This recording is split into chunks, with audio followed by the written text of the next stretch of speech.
farmers, ranchers, and other agricultural managers. Career, salary, and education information. What they do. Farmers, ranchers, and other agricultural managers operate establishments that produce crops, livestock, and dairy products. Work environment. Farmers, ranchers, and other agricultural managers usually work on the outside, but they can spend some time in offices. Self-employment is often demanding. How to become one.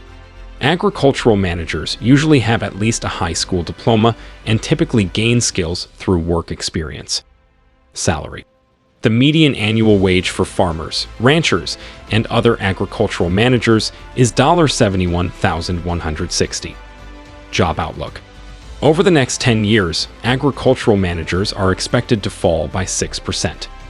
The efficiency of large-scale crop production in the last few decades has led to the consolidation of land on fewer but larger farms.